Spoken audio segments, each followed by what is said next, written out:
o si tienen alguna noción de cómo es que se elabora un informe final de peritaje. A ver, por favor, es preferible que, buenas tardes, que hablen de una vez ahora para tener ya un panorama más o menos de cómo es de que están ustedes preparados y quizás de repente formados. Bien, aperturo a ver el foro para que puedan ustedes participar y manifestar si tienen algún conocimiento previo em, sobre cómo se estructura un peritaje arqueológico. ¿Tienen la palabra?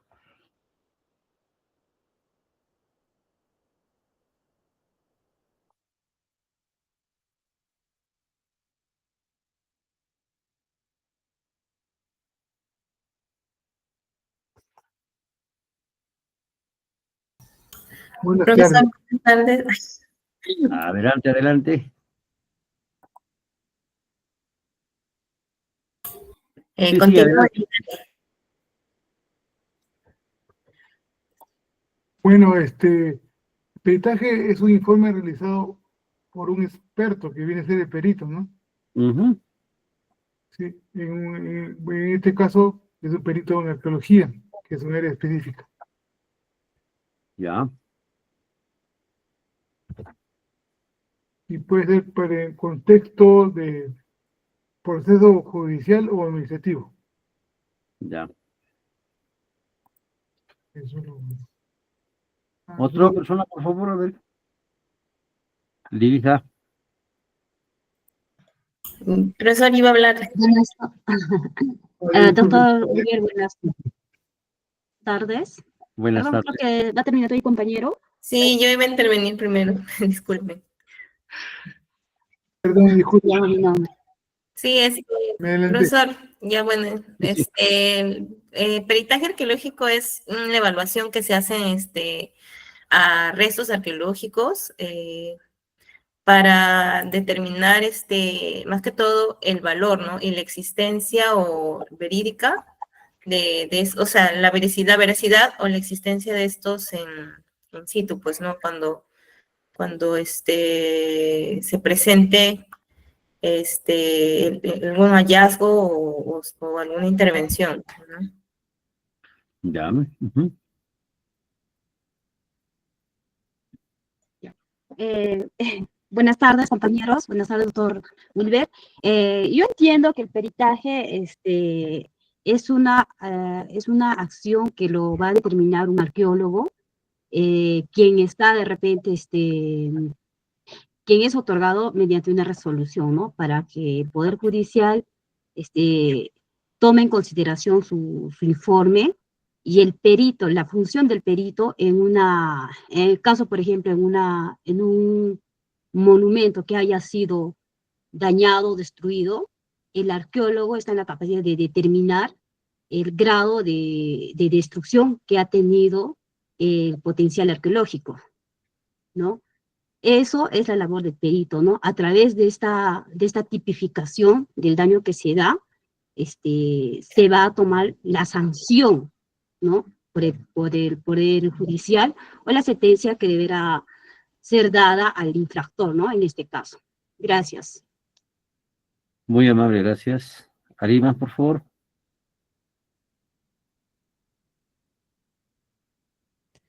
Buenas Bien. tardes, profesor ¿Cómo está, Julio? Por favor. Julio Antonio. Bueno, yo entiendo que, bueno, usted precisó la estructura en sí del informe, en este caso de peritaje. Creo que sería algo similar a un informe por afectación al patrimonio arqueológico, ¿no? Que debe contener criterios específicos como situación legal del bien inmueble, bueno, del lugar de discusión en todo caso, ¿no? Lugar de la afectación, incluso si es posible, identificación del autor, ¿no? Son dentro de una descripción de la afectación de repente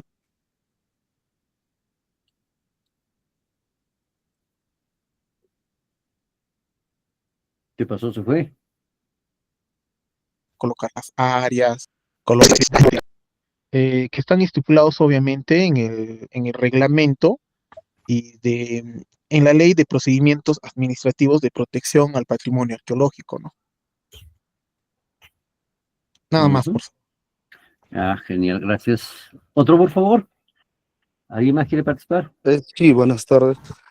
Bueno, Claro. en esta línea, el tema del peritaje se determina en base, uno, a la Ley General del Patrimonio y en específico, si hablamos de un procedimiento administrativo sancionador, tiene su propio reglamento. Si hablamos a nivel penal, hablamos del Código Penal, en- que, bueno, en su título 8 creo, me parece, habla de delitos contra el patrimonio cultural. Entonces, se va a basar en esos reglamentos principalmente, ¿no? Y claro, va a determinar el daño o la afectación eh, generada por un presunto no responsable, en el que también tendría que identificar. Aparte, se hace la valoración, o bueno, claro, la valoración del daño, ¿no? O de la afectación que puede haberse cometido contra un patrimonio, ¿no? Y así, ¿no? Otro tipo de aspectos, también el tema de la situación físico-legal, ¿no? Justo lo que en la mañana creo comentábamos, ¿no? Para que estos casos sean sancionables, tienen que cumplir algunas condiciones, ¿no? Daños al patrimonio, ¿no? Dentro de ellos, en el tema penal, tengo entendido el tema del dolo, ¿no? Si el infractor Ujú. tenía conocimiento de la condición cultural del bien que estaba afectando, ¿no? Ya en el tema administrativo, si el bien se encontraba declarado debidamente, o se encontraba con un polígono, ¿no? Y así, bueno, eso es lo que podría aportar. Gracias. Muy bien, gracias. ¿Alguien más, por favor?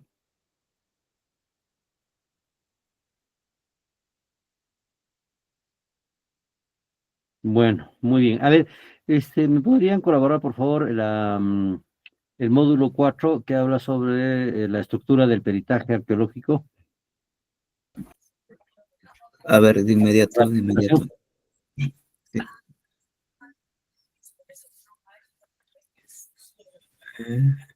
Ok, genial. Ahora sí, tómenlo en presentación. Muy bien. ¿Cómo se ve la A señora ver, Pemberton? vamos a hablar No, sobre... de todo. ¿Cómo se ve? Quiero ver la señora Pemberton. ¿Qué tal? Voy a llamar a la asistencia, por favor.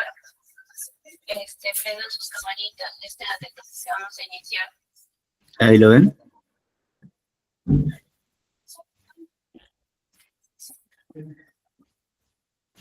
¿Ya puedo iniciar? Sí, sí. Ok, bien. A ver, este módulo se titula Estructura del peritaje arqueológico en el marco del Poder Judicial. Bien. La primera diapositiva, por favor.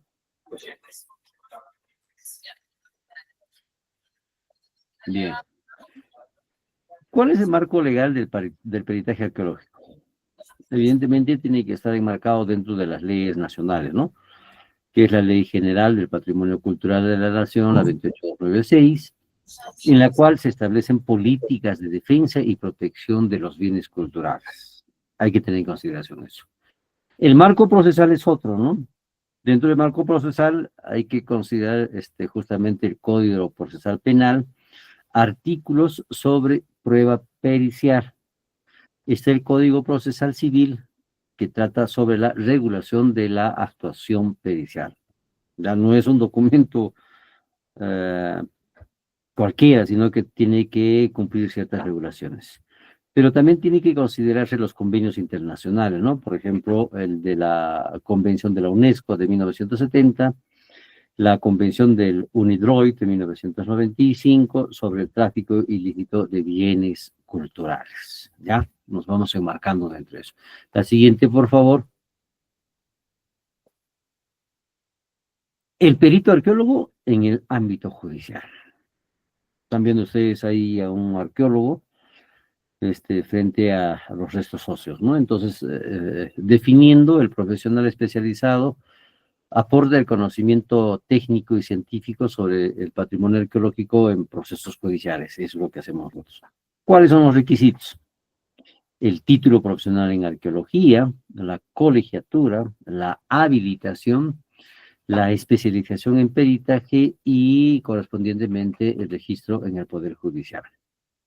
En este momento, el Poder Judicial va a solicitar al Colegio de Arqueólogos a ver que mande una lista, una nómina de quiénes podrían ser los futuros peritos.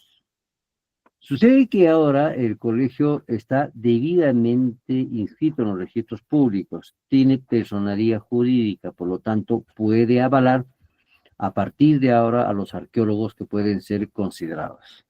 Aquellos que ejercieron anteriormente como peritos lo hicieron, pero ahora, a partir de ahora ya no lo pueden hacer si es que no están avalados por el ¿cómo se llama? Por el colegio.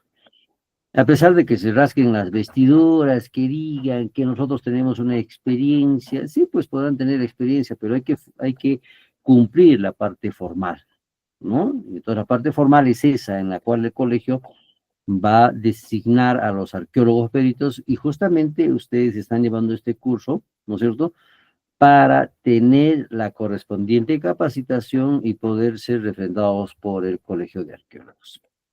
¿Cuáles son las funciones? Las funciones de perito arqueólogo es el análisis de evidencias, determinación de autenticidad, valoración de daños patrimoniales y elaboración de informes técnicos. La valoración de los daños patrimoniales se hace de acuerdo a la tabla de, creo que es de potencialidades ¿cómo se llama? Potencialidad arqueológica del bien. Ya se mide, creo que hay una tabla del 17, no sé a qué número va. Entonces, de acuerdo a eso, se mide la potencialidad. Entonces, tiene que haber una correspondencia con lo que argumenta también el Ministerio de Cultura. Responsabilidades: la imparcialidad, la objetividad, el rigor científico y confidencialidad en sus dictámenes periciales. En todo caso, el perito arqueólogo actúa como auxiliar de justicia, aportando conocimientos especializados que el juez no posee. Esto para la correcta valoración de evidencias relacionadas con el patrimonio cultural. La siguiente, por favor. Tipos de peritaje arqueológico. Peritaje de daño patrimonial. Aquí se evalúa el impacto y cuantifica los daños ocasionados a sitios arqueológicos por intervenciones no autorizadas, que puede ser vandalismo o desarrollo de obras nuevas. Generalmente son las obras privadas y las obras públicas, ¿no?, en la cual las autoridades sin conocimiento inician los trabajos. Y por eso es que decía de que cada entidad pública dentro de su staff debe tener un arqueólogo, ¿no? Pero ese arqueólogo pues tiene que por lo menos tener una especialización o conocimiento sobre gestión del patrimonio cultural y gestión pública. Entonces, eso le va a dar los fundamentos necesarios para poder sugerir a la plana de profesionales que dónde se puede intervenir, es más, prever para que la autoridad no cometa los errores, ¿no? El otro sería el peritaje de autenticidad. Aquí se determina la originalidad de piezas arqueológicas, identificando falsificaciones mediante análisis estilísticos, materiales y técnicos. Hoy por hoy ya tenemos una pistola, que es el FRX, ¿no? Que ha facilitado bastante y ha acelerado para determinar la composición mineralógica del fragmento o del ceramio, y entonces ahí nos podemos dar cuenta con más asertividad si es original o no es original, porque valgan verdades, hay varios ceramios y varios artefactos líticos, elementos minerales o placas de metales que han sido trabajadas, ¿no? Así que entonces, por lo tanto, hacen inducir a la, ¿cómo se llama?, a la equivocación, y estas falsificaciones a veces son consideradas como originales, ¿no? Acá quiero puntualizar algo. Por ejemplo, cuando se hizo el expediente técnico para la declaración del patrimonio arqueológico de Capañán, hubieron algunas áreas, algunos espacios que han sido considerados dentro del Capañán, cuando eso lamentablemente no es así. Y esto se da en el Parque Arqueológico Nacional de Vilcabamba, Choquequirao, en la cual se puso como, o se consideró como camino o como Capañán el tramo de la mina Victoria en Yanama, ¿ya? Y esto este camino fue hecho por el titular de la concesión para sacar el mineral metálico, en este caso argentita.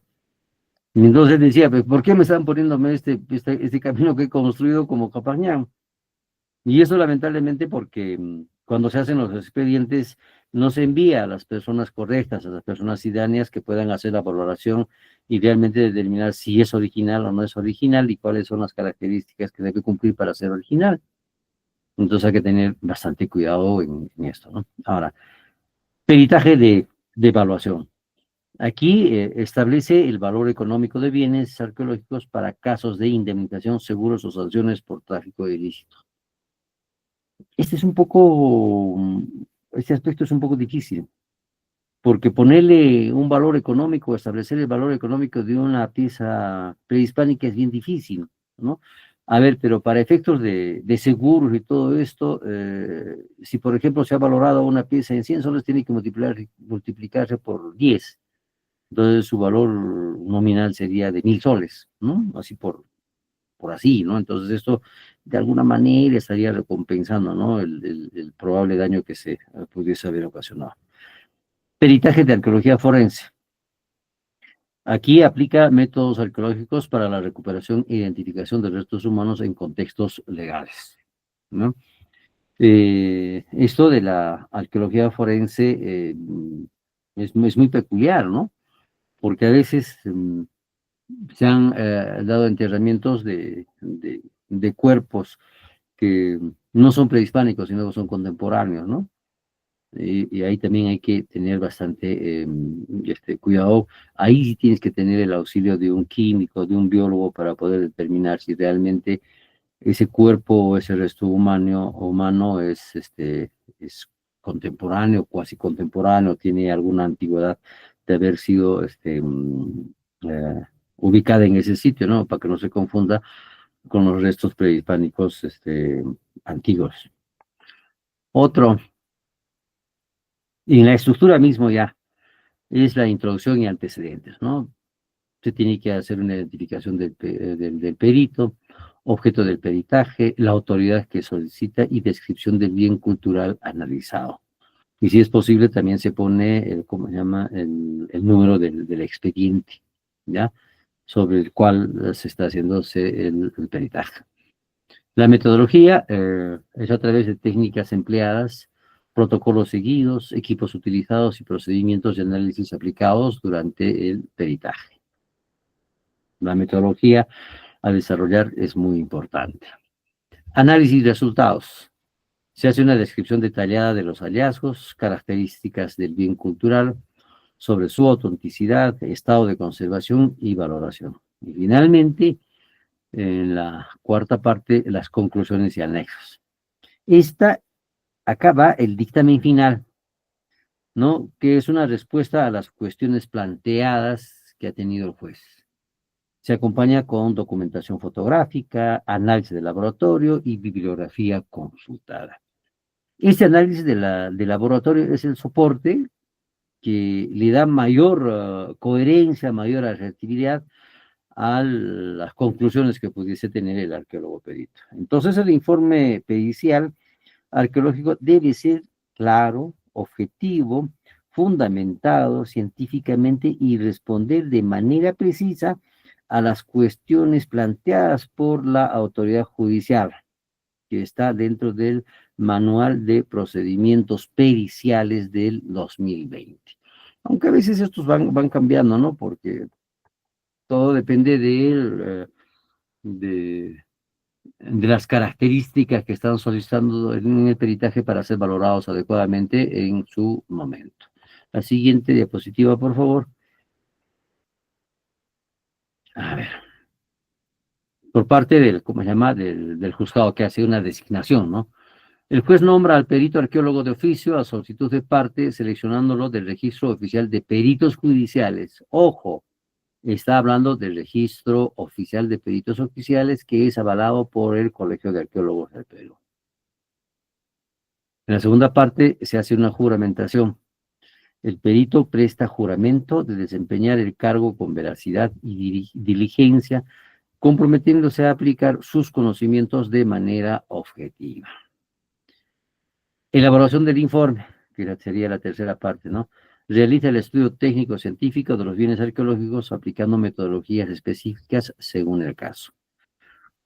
Pero también hay una parte muy importante. Después de presentar el informe, el juez lo va a llamar y le va a decir, señor, ¿se ratifica usted en su informe? Y tiene que ratificar. Entonces acá, en esa etapa, el perito expone y defiende su informe en audiencia, respondiendo a las preguntas y aclaraciones solicitadas por las partes y el juez. Ambos van a preguntar, ¿no? Entonces ahí tenemos que fundamentar adecuadamente nuestro peritaje. O sea, tenemos que ir a defender nuestro peritaje.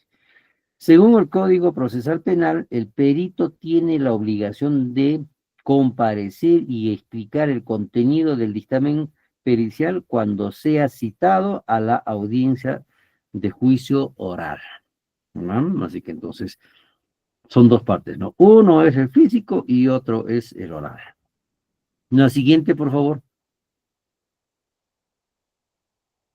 Bien, aquí nos vamos a la idoneidad del perito. Acá se hace una evaluación de las credenciales académicas, experiencia profesional y especialización del arqueólogo en el área específica del peritaje. No cualquiera puede ser un perito en, por ejemplo, en aspectos forenses, en arquitectura, en cerámica. Tiene que ser un especialista. Y hay una cosa muy importante, especialista, sí, pues te ayuda, es bastante el recorrido que has tenido, pero por lo menos tienes que haber expuesto un documento de construcción de conocimiento, tienes que haber publicado, ¿ya? Y esas publicaciones van a refrendar tu experiencia, tus credenciales académicos. Y ese es el problema de la mayoría de los arqueólogos, que no están publicando, que no están transfiriendo conocimiento. Frente a otro que ha transferido conocimiento, que ha publicado algo acerca sobre cerámica, sobre arquitectura, sobre cuestión forense o sobre aspectos funerarios, entonces va a tener las mejores credenciales para ser valorado, ¿no? En su momento por el juez y ser designado. La otra sería la coherencia y fundamentación. Valoración de la consistencia interna del informe. Acá tiene que ver la relación lógica entre hallazgos y conclusiones y el respaldo documental. La ratificación es importante para la defensa oral del dictamen pericial, donde el juez evalúa la claridad, seguridad y capacidad explícita del perito. La siguiente, por favor. ¿Dónde estamos?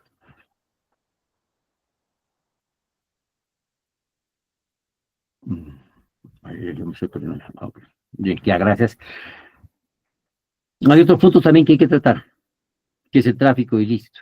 El Colegio de Arqueólogos, inclusive en una oportunidad, la Embajada de Estados Unidos hizo un curso sobre tráfico ilícito de bienes culturales, ¿no? Esto es para reforzar la idea de que no se debe dar este tráfico ilícito. Entonces, dentro del tráfico ilícito, el peritaje sirve para determinar la autenticidad y procedencia de las cerámicas prehispánicas incautadas en una operación aduanera, confirmando su origen cultural y valor patrimonial. Entonces, acá es importante la autenticidad y no dejarse embaucar, ¿no? Con si es un bien original o no es original. Entonces ahí tenemos que ser expertos y esto, la expertise te lo va a dar realmente el grado de intervenciones que tú has tenido antes, ¿no?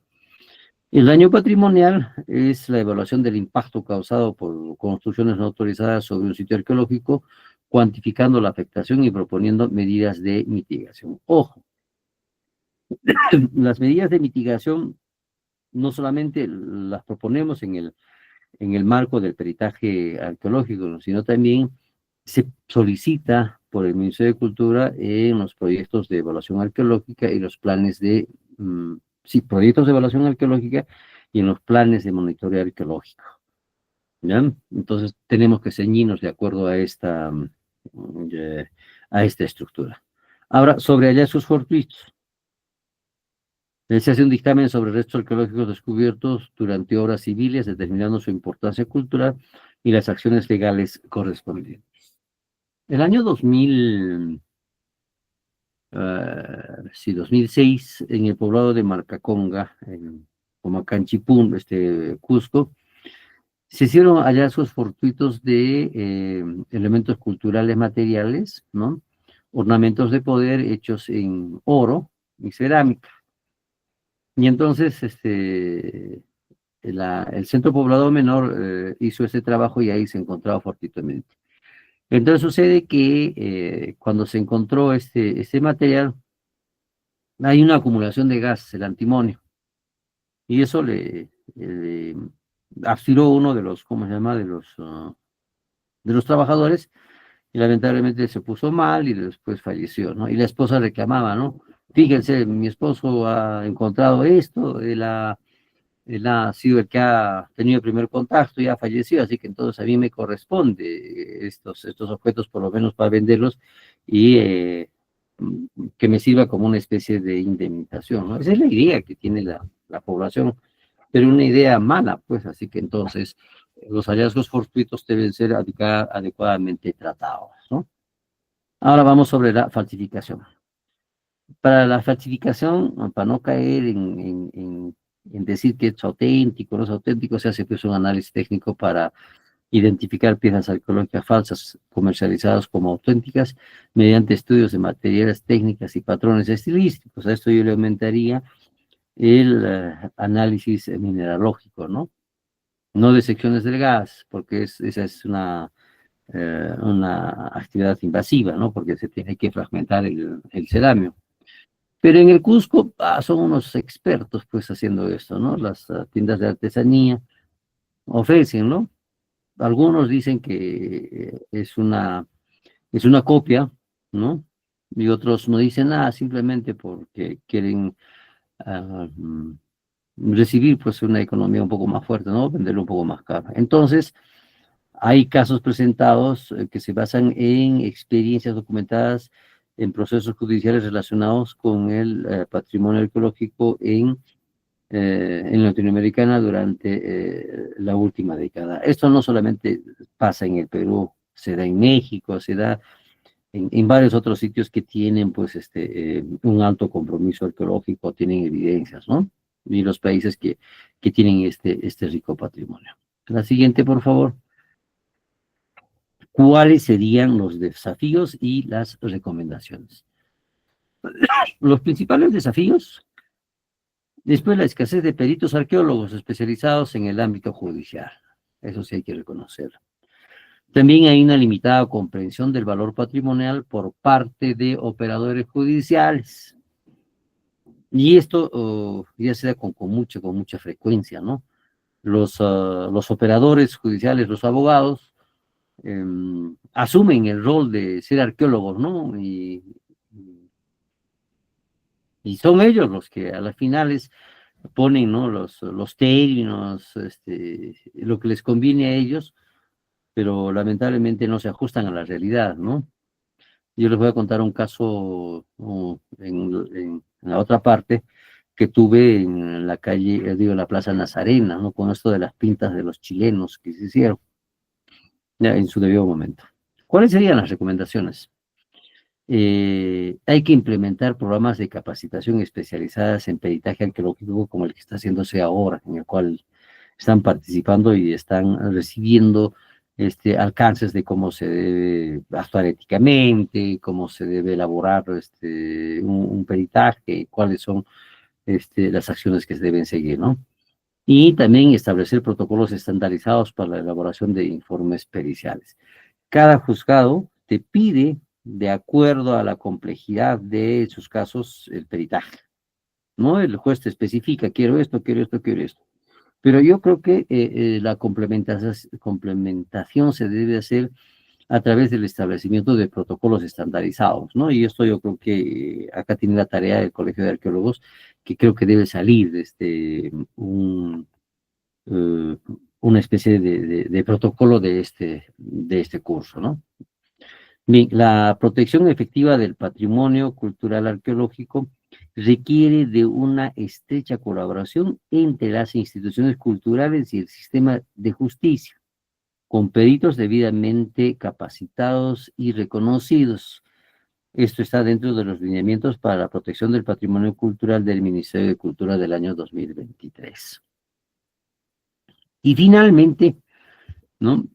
Ya como conclusión, hay que tratar los puntos o hay que referir los puntos de puente entre arqueología y justicia. El peritaje arqueológico constituye un nexo fundamental entre el conocimiento científico especializado y la administración de justicia en casos.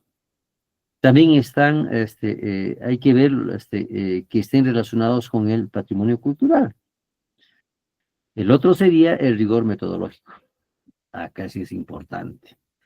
Esgrimir la validez y eficacia del peritaje arqueológico depende de la aplicación de metodologías científicas y rigurosas, y también de la objetividad en la interpretación de las evidencias.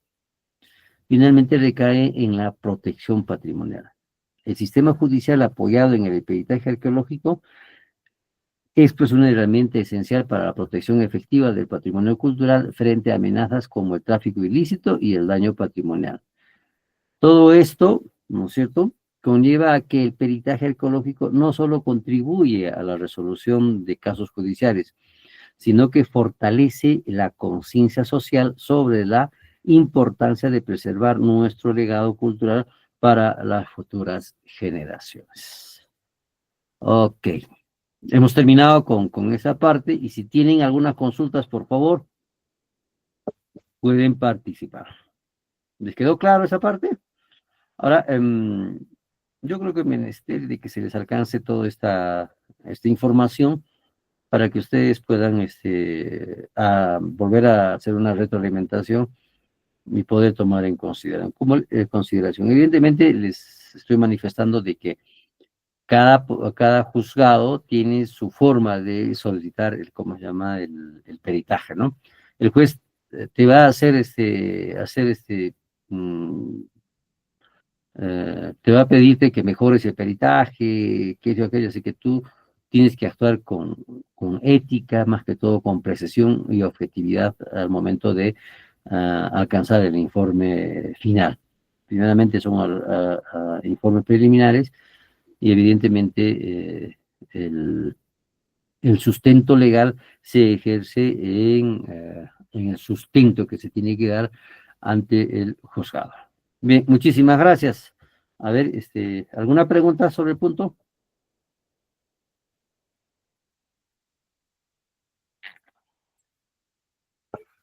¿Cómo es? ¿Hemos estado claros? ¿Alguien que desee participar, por favor? Profesor, yo quería comentar algo, o bueno, una Sí. pregunta. Ujú. ¿En qué medida un trabajador del sector público Ujú. también podría ser miembro de estos peritos arqueólogos que se podría designar? ¿Es posible eso? O sea, si uno es trabajador del Ministerio de Cultura, Ujú. también puede ser perito arqueológico a través del procedimiento, a través del Colegio de Arqueólogos, su derivación al Poder Judicial. Esa es mi pregunta. A ver, ese trabajador del Ministerio de Cultura evidentemente tiene que ser arqueólogo, ¿no es cierto? Obviamente. Ajá. Claro, pero tiene que cumplir los requisitos, pues, de haber llevado ese curso de especialización y además haber sido avalado por el Colegio de Arqueólogos. El Ministerio de Cultura no puede, o sea, Mi judicialmente no pregunta puede. Puede enviar, ya. ¿ya? Puede enviar, sí, pero cuando se hace la confrontación, lo primero que va a preguntar el juez, a ver, ¿cuáles son sus credenciales? ¿Está usted avalado o no está usted avalado por el Colegio de Arqueólogos? Entonces acá, zapatero a tu zapato. Por más que sea el Ministerio de Cultura, no puede. no puede. Entonces, el No, de Ministerio, repente, profesor, sí, de repente esta no era mi pregunta, ¿no? Así ya, como trabajador, uno también puede ser perito. O sea, yo me refiero a esto porque entiendo que el Poder Judicial es el que te pagaría el ujú, perito, ¿no? Entonces, por un tema de doble percepción del Estado, tal vez, puede estar sujeto a alguna infracción, tal vez, ¿no? Esa era mi ya, no, no, pregunta. sí, no podría, no puede. Entonces, ¿dónde estaría el asunto de la imparcialidad, no? Ahí va el Ok, detalle. claro. Ujú. Profesor, entonces para ser perito, disculpe la Sí, consulta. sí. Para ser perito, hay que hacer un examen para que nos den esa credencial para ser peritos, ¿no? Nos avalemos como peritos. Claro, evidentemente que sí, tiene que estar evaluado el arqueólogo para demostrar su capacidad de expertise, porque el colegio no se va a comer el, el pleito de estar nombrando a personas que no cumplan los requisitos, ¿ya? Por eso es que los peritos, aparte de llevar este curso de especialización, tienen que ser evaluados en el rubro que van a desempeñarse como peritos, ¿ya? Si es en cerámica, bueno, tendrá que conocer bastante cerámica del ámbito donde va a hacer el peritaje. Si es sobre restos óseos, también, ¿no? Sobre arquitectura, también, o sea, no es que el perito conozca todo, sino ahí las personas tienen que ser peritos especializados.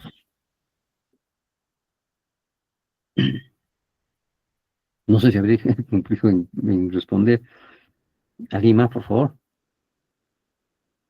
Sí, doctor, Ujú, solo una, bueno, apreciación. Bueno, en el Ministerio de Cultura, por ejemplo, a solicitud de la Procuraduría Pública o la Fiscalía de la Nación, para ujú, el tema de la formalización de la denuncia penal, bueno, hay varios peritos, bueno, no peritos, ¿no? Arqueólogos que emiten informes periciales para que estas dos entidades señaladas puedan formalizar las denuncias penales, ¿no?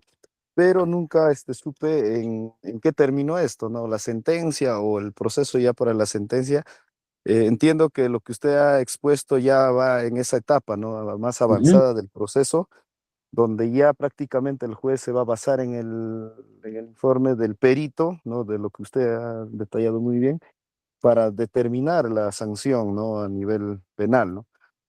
Pero pasa que en el Ministerio de Cultura hay esa situación, ¿no? O sea, por eso también no me quedaba claro algunos temas y también por eso el interés de llevar este curso, porque como señalo, en el Ministerio de Cultura, por ejemplo, para la formalización de las denuncias penales, se suele requerir los informes periciales de arqueólogos del Ministerio de Cultura, ¿no? Y hay varios de esos, ¿no? Pero no sé en qué está el estado de esos procesos, de esos casos, ¿no? A veces no llegan a sentencia porque, bueno, por algunos temas se archivan, ¿no? Entonces, bueno, esa era mi intervención. A ver, me has hecho recordar lo siguiente. El año eh, mm, 2012 o 2011, el Ministerio de Cultura impulsó ¿cómo se llama? La estructuración de los informes para hacer el inicio del procedimiento administrativo sancionador. Tenían que cumplir ciertas pautas, o sea, tenían que tener una estructura. Porque documentos anteriores, o sea, con los informes de los arqueólogos, no bastaba, ¿no? Faltaba el asunto legal, ¿no? Como por ejemplo el DNI, la dirección exacta y todo eso. Entonces, por eso es que se caían varios de los procesos. Y sí, el ministerio enviaba a sus profesionales, arqueólogos en este caso, para que hagan un informe y este era considerado como parte del legajo en el proceso judicial. El asunto está en que la otra parte puede pedir, ¿no es cierto?, el perito de parte o puede presentar su perito de parte. Y entonces ahí sí el Estado, a través del Poder Judicial, tiene que pedir la participación del perito especializado. Lo anterior no es perito, no es una actividad de peritaje, sino es un informe técnico. Y entonces a veces pedían que o el Poder Judicial pedía que ese profesional, ¿no es cierto?, técnico, vaya y sustente. Y evidentemente dentro de la legalidad no era perito. Y así que entonces, ¿qué pasaba? Criollamente se le volteaba la torta al Ministerio de Cultura. Porque el otro, la otra parte estaba pidiendo la intervención de un perito. Y ojo, que ese peritaje lo paga el que está, incurriendo en este proceso judicial, o que está considerado en este proceso judicial. No es que lo pague el Poder Judicial. El Poder Judicial le pide al implicado que asuma los gastos del peritaje, ¿ya? Entonces, en este caso, el Ministerio de Cultura pierde porque está yendo a sustentar con un perito de parte. Y el Ministerio de Cultura lo tiene bien sabido de que si quiere hacer este tipo de defensas, tiene que tener un perito que esté debidamente avalado. ¿Ya? ¿Alguna otra consulta, por favor? Doctor, en ese sentido, Sí, una consulta. Oh, disculpe. Con Richard, por favor. Vamos, Richard. No, se perdió. Hola. Hola, sí, sí. Sí, si me permites participar, Wilmer. Sí, sí, sí. Adelante, Ya, adelante. correcto. Bien, lo que precisamente se estaba mencionando a partir de ese planteamiento del peritaje o la participación del arqueólogo calificador del Ministerio de Cultura, son cuestiones que se pierden o se confunden en alguno de estos puntos de la importancia de validar o valorar la afectación que se ha dado o de repente la incursión a algún lugar donde se han obtenido objetos y se ha cometido un delito, ¿no? De excavación clandestina o saqueo o destrucción de repente. Entonces, son cosas, me parece, por la experiencia también, totalmente distintas pero complementarias a la vez. Me refiero a una experiencia en la cual el Poder Judicial había pedido en concurso la participación de peritos arqueólogos. Y obviamente algunos colegas se presentaron y el requisito indispensable era que seas arqueólogo, que tengas experiencia y que, bueno, pues conozcas sobre lo que iban a solicitar, ¿no? Que por lo general son opiniones respecto a evidencias arqueológicas ceramográficas, metales, identificación de textiles, definir realmente si es que son o no son reales, ¿no? Originales. Pero más allá de ello, ya cuando se establece una afectación en la cual el peritaje también debe tomar parte activa, me refiero a una afectación en un sitio arqueológico, por obra pública o privada o por de repente algún hecho de huaqueo, o alguna expansión urbana o de repente alguna expansión agrícola, ¿no? Que es lo que ahora es vigente.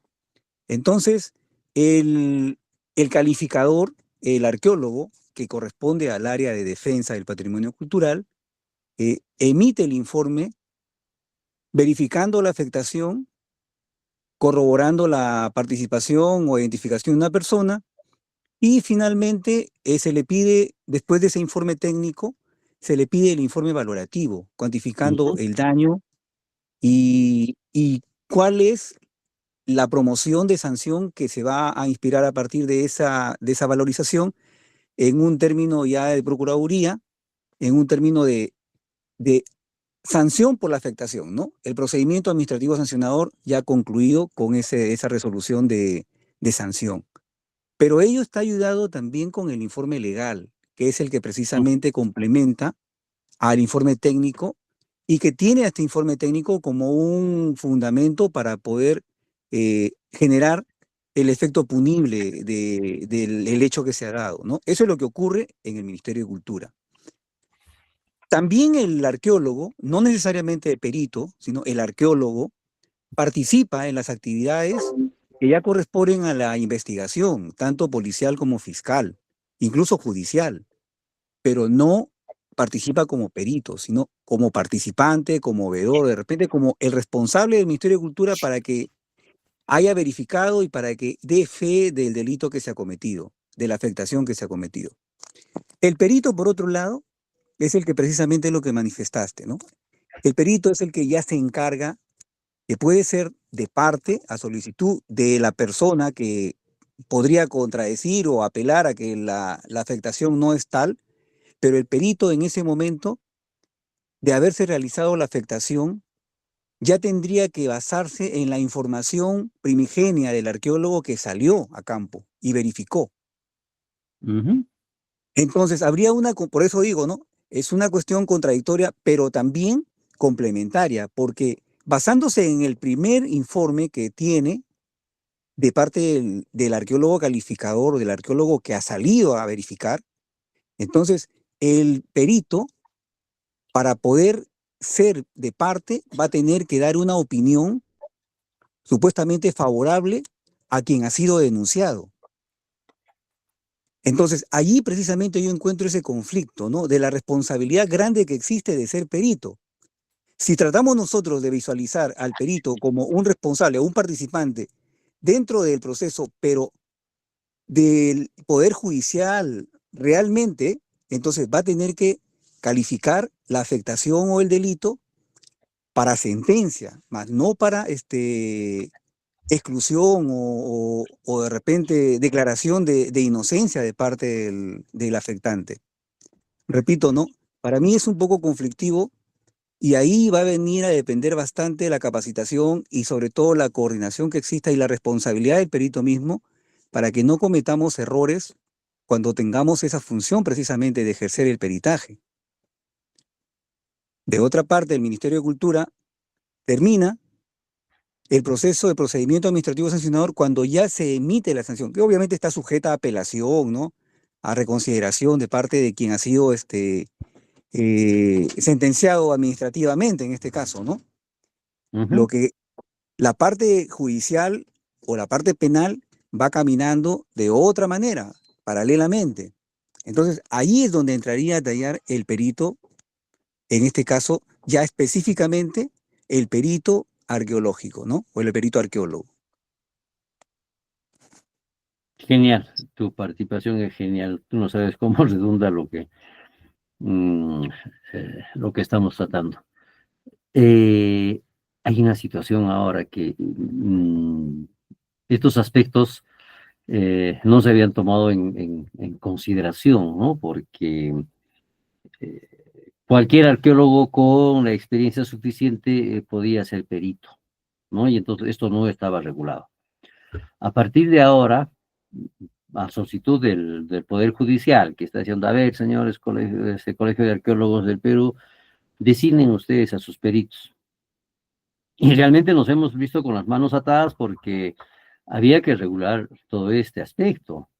Entonces, justamente por la solicitud del Poder Judicial es que se está llevándose a cabo este curso de peritaje, por lo menos para que sepan cuál es el marco normativo a través del cual tienen que elaborar los peritajes y las pautas que se tienen que tomar en consideración. Y yo creo que ahora sí, ya no cualquier arqueólogo que sí puede hacerlo, ¿no? Pero dentro del balance que se pueda hacer, ¿cómo se llama? Por el juzgado, ¿cuál va a ser la opinión más valedera? ¿Del arqueólogo que es perito o del arqueólogo que con experiencia está actuando como perito de parte, ¿no? Entonces, ¿cuál de ellos tiene más peso? Evidentemente, el arqueólogo que está siendo refrendado por el Colegio de Arqueólogos, ¿no es cierto? Entonces, ahora sí, ya tenemos las cosas bien claras, aunque la persona que está, que requiere ¿cómo se llama? Hacer un peritaje para validar o desmentir o qué sé yo, el documento o la información técnica, tiene que recurrir pues ahora a un perito que realmente esté debidamente refrendado o avalado por el Colegio de Arqueólogos. Entonces, ahora sí, la emisión de las resoluciones penales, o sea, las resoluciones sancionadoras penales, van a ser más, más efectivas, más contundentes. Tienen que tener en consideración que el inicio del procedimiento administrativo sancionador es en el lado administrativo, y hay otro que es el proceso penal, que el proceso judicial, ¿ya? Y entonces, una cosa es que el Ministerio de Cultura imponga sanciones administrativas, o sea, más que todo económicas, pero si esto es refrendado por una sanción penal, ya la cosa es más fuerte, ¿no? Entonces hay que tener ya ahora sí bastante cuidado, y las personas infractoras ya realmente van a tener que poner las barbas en remojo, ¿no? Ok. ¿Alguien más, por favor?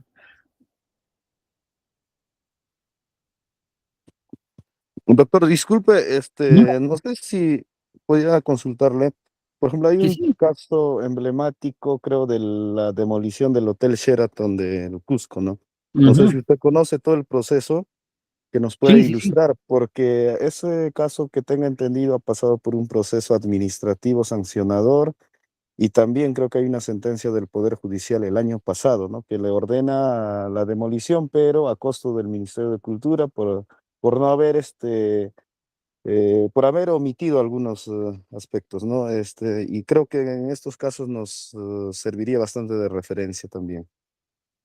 Bien, a ver, yo les voy a am, alcanzar alguna información de la cual tengo conocimiento, ¿no?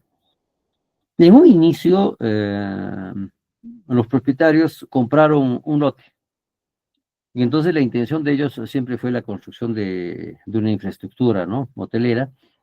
Y entonces lo que hicieron ellos fue contratar a un arqueólogo para que haga el proyecto de evaluación arqueológica. Dentro de los procedimientos de la petición, hasta ahí está muy bien.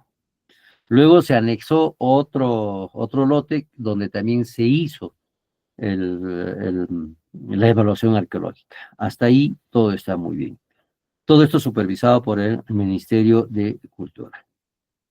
Entonces el problema acá es de que el Ministerio de Cultura no tiene que evadir la responsabilidad, porque a través de sus direcciones hizo el seguimiento correspondiente a la evaluación arqueológica, con no solamente inspectores arqueólogos, sino también con inspectores en arquitectura.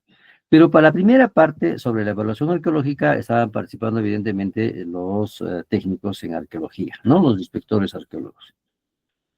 Y acá lo que se infló fue, ¿cómo se llama? El asunto a través de los medios de comunicación, ¿no? Y hay un ala de los juristas que son defensores del patrimonio, y a raíz de, ¿cómo se llama?, de los intereses personales y grupales, dijeron pues ¿cómo se llama?, a los medios de comunicación: fíjense que está atentándose contra el, el patrimonio arqueológico, que se han tumbado varios andenes. A partir del terremoto de 1950, sí hubieron andenes, pero estos andenes fueron recompuestos, o sea, ya no eran originales, habían perdido la autenticidad y originalidad. Entonces pasa que cuando estaban haciendo este proceso de evaluación arqueológica, también se descubrió eso. Y el Ministerio de Cultura solicitó a los propietarios que se tenga que presentar un expediente técnico de restauración. Se presentó. Entonces acá va la viveza ya ¿cómo se llama?, del propietario del terreno, porque dentro de la proyección se habían considerado ciertos parámetros, o sea, la volumetría que debía tener la altura de los edificios en el centro histórico.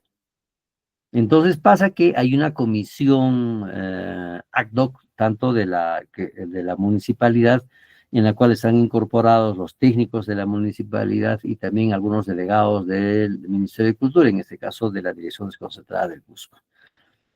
Y dentro de la petición de la licencia, ¿no? El propietario puede proponer, ¿ya?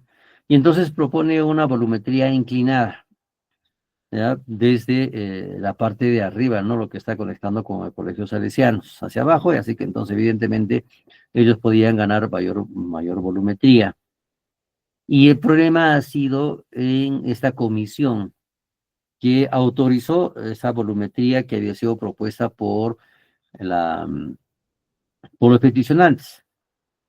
Pero dentro del plan maestro del centro histórico está considerado este asunto de la volumetría con una especificidad que debía considerar la volumetría que da hacia la calle Sapi y no hacia el colegio Don Bosco, o sea, salesianos. Entonces ahí hubo una divergencia. Y esto fue creciendo, ¿no?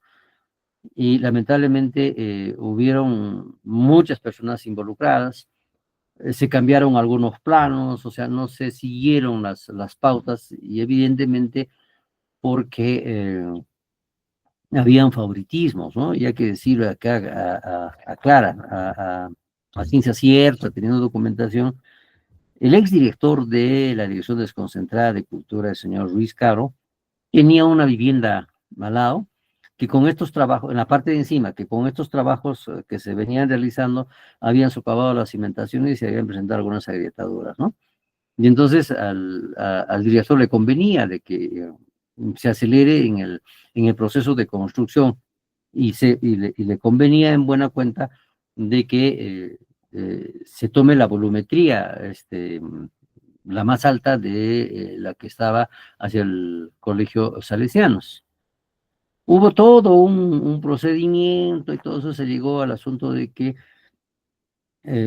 habían pues responsabilidades. Es más, en este proceso de demolición de los lotes, habían algunos elementos líticos que fueron trasladados hacia la zona de Sacsayhuamán, ¿no? Porque ahí tiene un terreno este señor Ruiz Caro, parte de su padre, en el predio Yauyipata, donde se llevaron, ¿no? Y evidentemente hay acuciosidad en estos juristas en la cual dijeron que se está destruyendo, está viendo cerámica, los elementos líticos, y sí es cierto.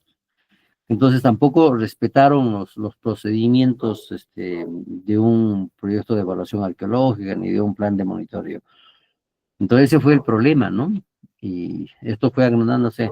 Ahora evidentemente el Ministerio de Cultura ganó ese proceso judicial, pero ¿qué dice el juez en la sentencia? De que la demolición debe ser asumida pues por el ente denunciante, en este caso el Ministerio de Cultura, y el Ministerio de Cultura no tiene el presupuesto necesario para hacer esa demolición, ¿no? Y entonces ahora está en ¿cómo se llama? En ese dilema, primero por conseguir el presupuesto. Pero de que hubo por lo menos un medio centenar de personas implicadas en, ¿cómo se llama?, en las actuaciones, a las hay. Y evidentemente la Dirección General de Patrimonio Arqueológico de la Central de Lima pedía, ¿no?, a las unidades correspondientes de que se alcancen informes actualizados sobre cómo es que se estaba tratándose el problema. Y a veces hubo algunas direcciones que tienen competencias para proponer sanciones y hay otras que no tienen competencias. Por ejemplo, el área de investigación y catastro hace pues un seguimiento de este proceso de evaluación arqueológica. Y los que hacen, los que proponen la sanción, tanto administrativa y económica, todo esto, es otra dirección. Y esa dirección tenía inspectores tanto en arquitectura y arqueología que debían proponer. Pero como se estaba cumpliéndose con los parámetros de construcción, no había hasta ese momento ningún problema. Ya fue cuando se voló la volumetría. Y entonces ahí se entraron a considerar aspectos de la evaluación, ¿no? En la cual se habían descubierto en ese proceso algunos restos óseos que fueron catalogados, inventariados y entregados al ministerio. Entonces se tejieron un sinnúmero de argumentos para desestimar, pero de que sí hubo afectación a la volumetría del centro histórico, sí hubo afectación. Entonces lo que hay que hacer es bajar esa volumetría y tranquilamente podría continuar con la culminación de esta infraestructura. Pero acá, pues, pecamos más de papistas que el Papa, ¿no?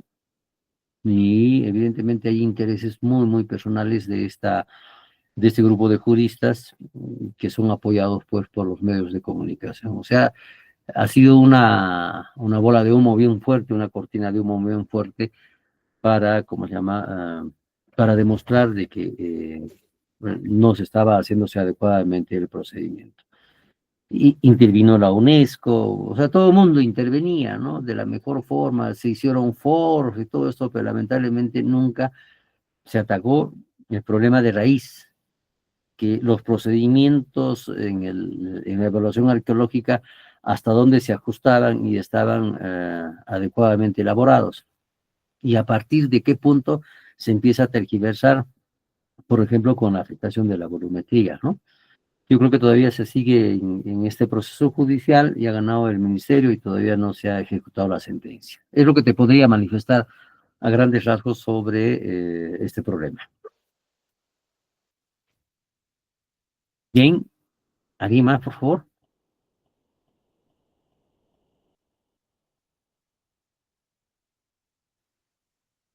Bien, si ya no hay, a ver, vamos. ¿Alguien más quiere Consulta. preguntar? Ujú. La Sí, sí, sí. estructura del peritaje es lo mismo para todos los tipos de ese tipo de trabajo. Debería haber un protocolo sobre la estandarización de los informes técnicos periciales. Hasta ahora lo tenemos. Todo depende de de las preguntas y las inquietudes que tenga el juzgado. Pero la parte en la cual se tiene que considerar el autor, el juzgado, el número de expediente, la ubicación es así. Pero la parte de la estructura tenemos que trabajarla, ¿no? Y yo creo que sería bueno de que se pudiese proponer una estructura para que se trabaje en torno a eso. Ahora, yo lo veo un poco difícil la estandarización en general, si no tiene que hacer una estandarización por rubros. Una ficha técnica, se podría decir, para un peritaje en arquitectura, otro tipo de ficha para un peritaje en cerámica, otro para un peritaje en metales, otro para un peritaje en restos óseos. Yo creo que ahí sí podríamos tener un aporte adecuado, ¿no? Para poder manejar estos peritajes. ¿Alguien más? Profesor, buenas tardes. Sí, sí, ¿cómo estás? ¿Cómo está, profesor? Buenas. Le saluda Libby. Ante todo, agradeciéndole la información que nos brinda y de hecho que nos va a servir mucho, ¿no? Le quería hacer un comentario referente al tema que tocó sobre el hotel en Cusco. La mayoría de los proyectos de inversión pública y privada que se van a ejecutar en los centros históricos deberían de cumplir con nuestros protocolos, ¿no? De que una comisión ad hoc del Ministerio de Culturas debería de evaluar el expediente y recién al momento de ejecutar ya tendría que tener con todos los componentes saneados. Pero lamentablemente pasa que en muchos departamentos donde se ejecutan proyectos, lo último que hacen es prácticamente que el expediente solo sea aprobado por el centro histórico de cada municipalidad y obvian que este expediente sea evaluado por la DDC competente de cada departamento. Entonces, yo creo que en ese aspecto debería de haber más incidencia. No sé si el Colegio de Arqueólogos tiene competencia para eso, pero por el expertise un poco manejado en ejecución de proyectos, yo he visto muchas falencias en eso, ¿no? Que en el centro histórico los expedientes prácticamente que se ejecutan y ya en proceso de ejecución presentan todos estos problemas, que no ha sido revisado por la Comisión ad hoc del Ministerio de Cultura, por el área de arquitectura, de arqueología, y tan solo ha sido revisado prácticamente por el área de centro histórico de la municipalidad, omitiendo esta parte importante donde la DDC de cada departamento debería dar su opinión antes de la ejecución de un proyecto, no cuando el proyecto ya esté en ejecución. Entonces, no sé si de repente en eso tiene un poco de hincapié el Colegio de Arqueólogos y el poder incidir, ¿no? Que es importante que este tipo de proyectos sean prácticamente saneados antes de una ejecución, porque muchas veces se abren pistas, veredas, y en etapa de ejecución se presentan los expedientes y la obra se paraliza cuando ya prácticamente usted sabe que el presupuesto de un proyecto tiene tiempo y tiene prácticamente un plazo de entrega y de ejecución.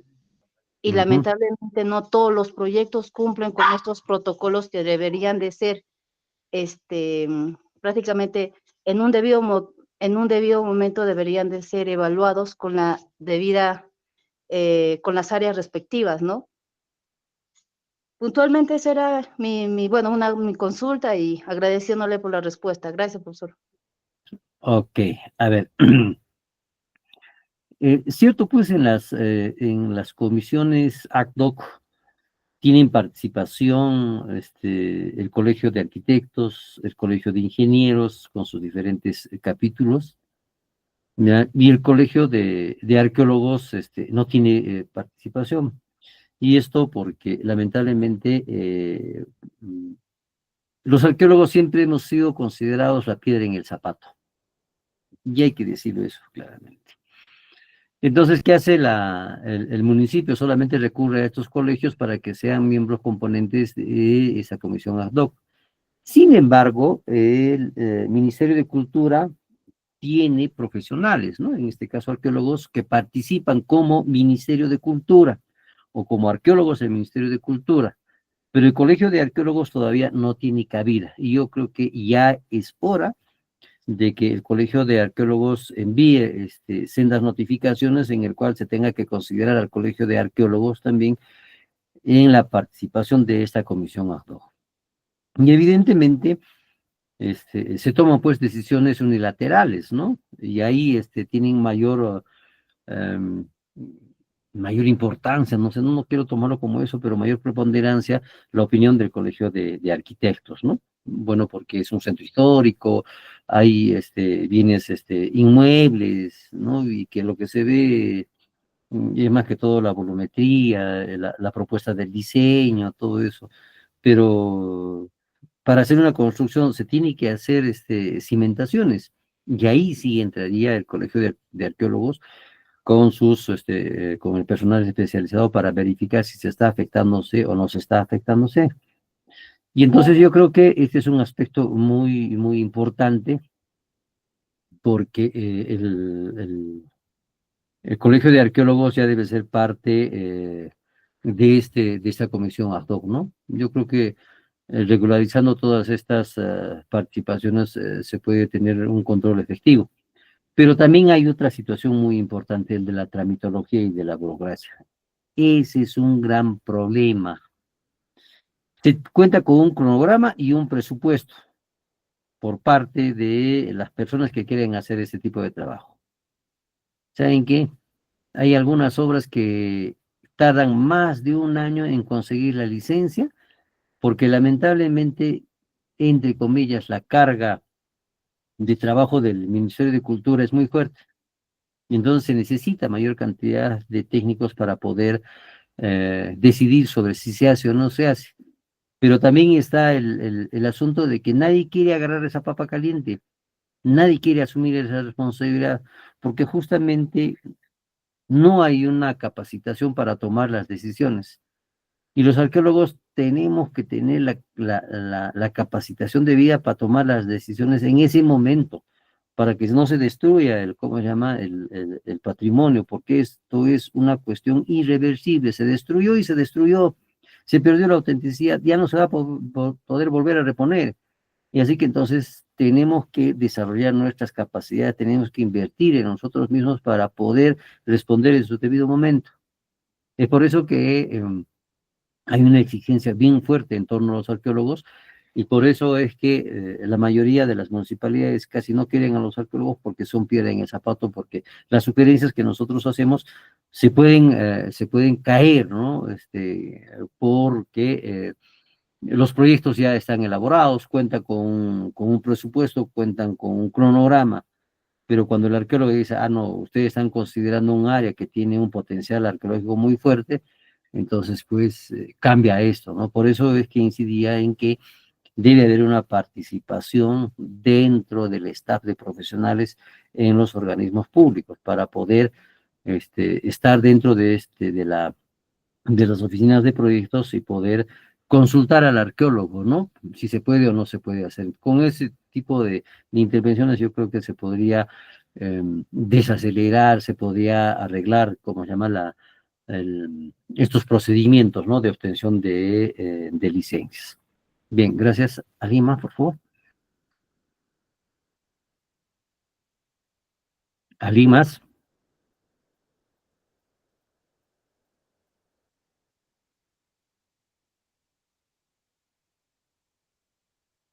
A ver, Pavel, por favor. Profesor, buenas tardes. ¿Cómo está? Profesor, usted hacía mención digamos, a la necesidad de incorporar a los arqueólogos como parte integrante de las comisiones evaluadoras, ¿no? En el caso de la obtención de la licencia de construcción dentro del centro histórico. Digamos, la pregunta es, ¿cuál sería el aporte del arqueólogo como parte integrante de esta comisión ad hoc?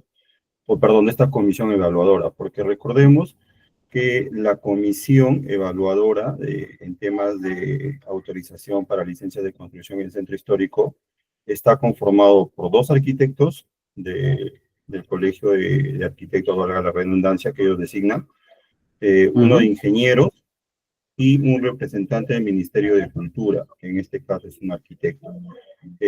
No perdamos de vista que ellos como especialistas de profesión evalúan el tema netamente estructural y de edificación, ¿no? Entonces, bajo esa premisa, ¿cuál sería el aporte de un arqueólogo o incorporar un arqueólogo en esta comisión? Gracias.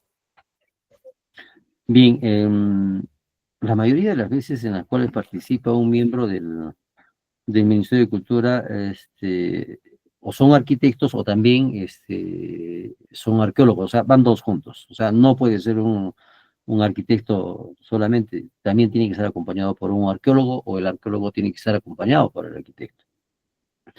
Cuando se evalúa el expediente, el arqueólogo sugiere que tiene que hacerse una evaluación arqueológica del área.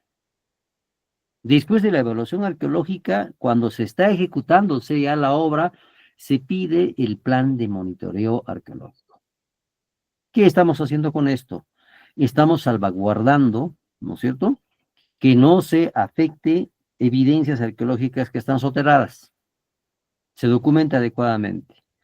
En el caso del Centro Histórico del Cusco es muy complejo, ¿ya?, porque hubieron modificaciones a partir de la llegada de los españoles, del terremoto de 1950 y todo eso, hubieron cambios y modificaciones dentro de la ciudad del Cusco. Y a veces cuando se hacen este tipo o se sugiere por parte del arqueólogo, ¿no es cierto?, que se haga un proyecto de evaluación arqueológica, o que se someta a una evaluación, y luego este proceso del plan de monitoreo en el interín que se va desarrollando, con estas acciones y sugerencias que tiene el arqueólogo, en buena cuenta se está salvaguardándose, ¿no es cierto?, el patrimonio, pero más que todo se está registrándose. Entonces ya luego pueden haber adecuaciones, si se construyen o no se construyen sótanos, si es permisible o no es permisible, eso, entonces todos esos aspectos se ven en el expediente técnico. Y entonces la participación del arqueólogo es fundamental, oigan ustedes, es fundamental. ¿Cuántos de las ciudades en el Perú tienen un centro histórico? Tacna tiene un centro histórico que está debidamente delimitado y está refrendado por un plan maestro. Ayacucho lo tiene, el Cusco lo tiene. Y entonces estas ciudades históricas, ¿no?, algunas tienen, ¿ya?, pero algunas tampoco no tienen. Y ahora el otro detalle es que estos planes maestros tienen que estar en actualización cada 5 años. Tienen un rubro de vida de 5 años ese plan maestro, entonces luego tiene que actualizarse. Y hay una cuestión muy importante, que esta actualización o la elaboración del plan maestro tiene que ser participativo e inclusivo, en la cual los vecinos también tienen que participar en la incorporación de algunos artículos, o tienen que dar algunas sugerencias, ¿no? Hubieron algunas experiencias en el Cusco, en la firma de convenios con el AES y con la Agencia Española de Cooperación Internacional, en la cual se hicieron un registro de de todas las fachadas del centro histórico en el año 2003. Y se queda como un documento. Pero saben ustedes, cuando se hace una comparación, se agarra ese registro fotográfico de las fachadas y se ve ahora esa fachada, a su diablo se han bombardeado, se han aperturado puertas, se han aperturado ventanas, todo eso. Entonces, ¿cómo se controla eso? ¿No? Se controla a través de la actualización de estos planes maestros. ¿Ya? Y yo creo que el arqueólogo es vital en la elaboración de los expedientes técnicos que podrían propiciarse a través de entidades públicas y entidades privadas. Gracias. Otro, por favor. Buenas tardes, ¿Cómo doctor. estás? Buenas tardes, compañeros. ¿Qué tal? Les saluda Wilfredo Truyenque. Y a su criterio, ¿quién debería elaborar estos planes de manejo de los centros históricos? Porque muchas veces las municipalidades provinciales elaboran, pero lo elaboran muy somero. Lo elaboran de una manera, como quien dice, para solamente tener un documento y ya está. ¿Cómo debería ser canalizado? Y si de repente usted nos puede explicar cómo fue el área de centro histórico, creo que tiene la Municipalidad Provincial del Cusco, cómo fue implantada y cómo llegó a lo que es ahora. De repente esa experiencia podríamos aplicarla en las distintas municipalidades provinciales para poder fortalecer estas áreas. Ok. Bien, en un principio se pensaba que la elaboración de los expedientes o los planes maestros y su actualización era pues una exclusividad de los arquitectos y de los ingenieros. Pero dentro de la intervención lógica en el patrimonio cultural, más que todo en el patrimonio arqueológico, esta tiene que ser compartimentada. Es multidisciplinaria, transdisciplinaria, en la cual ni el arquitecto ni el arqueólogo son la Coca-Cola del desierto. Entiéndase, por favor. Tiene que haber una participación multidisciplinaria, porque no solamente se ven aspectos técnicos, sino también se ven aspectos normativos, ¿ya? Donde se establece los deberes y los saberes que deben tener las personas que viven dentro de un centro histórico. En el caso del Cusco, fue el alcalde Daniel Estrada Pérez que pidió a la Dirección de Administración Urbana que elabore un marco normativo de protección al centro histórico del Cusco, antes de que se llame plan maestro. Ya luego vino, después de esto, ya el plan maestro. Y entonces acá se creía que solamente los arquitectos o los ingenieros tenían la exclusividad en esto, ¿no? Pero sucede de que, pues, el patrimonio arqueológico no solamente es lo que se ve, sino lo que está debajo. Y hubieron una serie de transformaciones tanto antrópicas y culturales, ¿no? Entonces eso hay que considerar. Y yo creo que esto debe pasar por una situación muy importante, que cada 5 años tiene que actualizarse y tiene que haber una participación multidisciplinaria. Y digo multidisciplinaria en la cual se tenga que considerar un aspecto participativo e inclusivo, porque no se puede hacer un plan maestro si es que no están considerados las personas que están viviendo dentro de ese área. Por eso es que les decía que el territorio es fluido. Cuando se hizo la declaración como patrimonio cultural, arqueológico, paisajístico, histórico del Valle Sagrado de los Incas, se declaró todo, incluidas las poblaciones de Calca, Urubamba, Ollantaytambo. Y entonces yo era director de investigación y catastro en esa oportunidad, y elaboramos el expediente.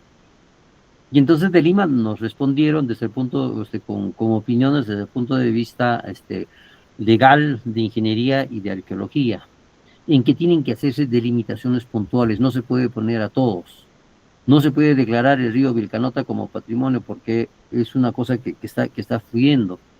Hay construcciones que se vienen elaborando en la cual tienen dominio las municipalidades de Pisac, de Calca, de Urubamba y de Ollantaytambo, ¿no? Lo que más bien había que elaborar son marcos normativos a través de los cuales se puedan regular estos procesos de construcción y el otorgamiento de las licencias. Y entonces la documentación evidentemente no fue aprobada en ese momento. Pero después no sé qué se les ocurrió y salen con el asunto de que el Valle Sagrado es declarado. Pero el asunto es cuál es el polígono de delimitación. Como debe haber en el centro histórico, hay un polígono de delimitación y tiene su zona de amortiguamiento. Entonces, en el caso del Valle Sagrado de los Incas, ¿cuál es el polígono de delimitación? Y muy fácil y muy orondo, los técnicos del Ministerio de Cultura dijeron, son pues las delimitaciones departamentales que tiene cada distrito. En este caso estaban inmiscuidos el de Paucartambo, el de Urubamba, el de Ollantaytambo, ¿no? Entonces, sus delimitaciones geográficas eran las que podían respaldar la delimitación del, ¿cómo se llama?, del área. Y eso no puede ser posible, porque dentro de ese área hay actividades agrícolas, hay carreteras, hay todo. Entonces hay que tener mucho cuidado, por eso es que se pide de que tiene que haber una actualización. Por lo tanto, en respuesta a lo que a tu inquietud, dije que esta elaboración del plan maestro es multidisciplinaria, es participativa e inclusiva. Tienen que haber talleres FODA en los cuales tengan que analizar cuáles son los pros, los contras y todo esto de las afectaciones que están dándose dentro de ese área. Entonces, eso va a ser un instrumento muy fuerte, muy sólido para poder administrar adecuadamente con un marco legal normativo y un marco técnico, ¿no? De estas áreas que tienen compromiso arqueológico. Ok, gracias. No sé si habré cumplido con responderte.